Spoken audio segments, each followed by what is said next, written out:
তুমি কে আমি কে, রাজাকার রাজাকার, তোমার বাবা আমার বাবা রাজাকার রাজাকার। তার মানে তারা নিজেদেরকেই রাজাকার হিসেবে পরিচয় দিল। আমি তো তাদের রাজাকার বলিনি, তারা নিজেরাই স্লোগান দিয়ে নিজেদেরকে রাজাকার হিসেবে পরিচিত করলো সকলের কাছে। এবং এটাই প্রতিবাদ প্রত্যেক শ্রেণী পেশার মানুষ কিন্তু করেছিল, সকলেই। হ্যাঁ, আমাদের ছাত্রলীগ থেকে শুরু করে, যুবলীগ থেকে শুরু করে, অন্যান্য সংগঠন, প্রগতিশীল সংগঠন সকলেই কিন্তু এর প্রতিবাদ করেছে। এমন কোনো সেকশনের মানুষ নাই যেটা প্রতিবাদ না করেছে। তখন তারা তাদের স্লোগান পরিবর্তন করলো। কি স্লোগান?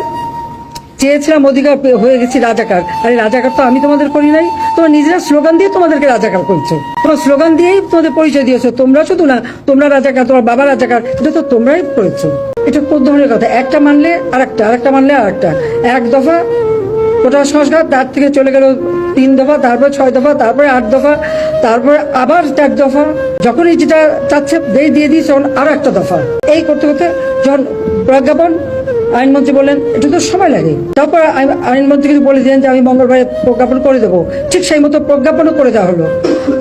প্রজ্ঞাপন যখন পেয়ে গেল, তারা যা চেয়েছিল তার থেকে বেশি, তাদের 90% ছিল, 93%।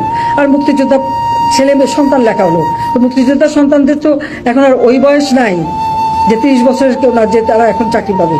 তার মানে ওই যে 5% সেটাও তারা পেয়ে গেল, তাতেও তারা তৃপ্ত না। তখন আবার আসলো সে 8 দফা থেকে 4 দফা আনতে হবে। এটা কি বাধ্য হলাম আমরা?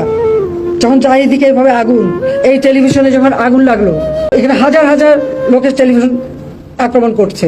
ফায়ার ব্রিগেড আসলো, ফায়ার ব্রিগেড গাড়ি জ্বালালো, ফায়ার ব্রিগেড ঢুকতে দেবে না, পুলিশ সব কাউকে ঢুকতে দেবে না।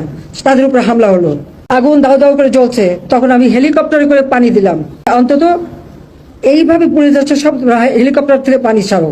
কারণ আমরা এরকম অগ্নি নিবারণের জন্য অনেক জায়গায়, এবং যে সমস্ত বিল্ডিংয়ে আগুন দিয়েছিল, অনেকে ছাদে যে হাহাকার করছিল, আমরা হেলিকপ্টার দিয়ে তাদেরকে উদ্ধার করেছি। সেই নারায়ণগঞ্জে কাঁচপুর থেকে দিয়ে শুরু করে বিভিন্ন জায়গায় হেলিকপ্টার দিয়ে দিয়ে কিন্তু আমরা মানুষকে উদ্ধার করে তাদের যান বাঁচিয়েছি। আর আমি এখানেও চেষ্টা করেছিলাম যে বেশি করে পানির উপর থেকে যেন আগুনটা আরো চারিদিকে ছড়াতে না পারে।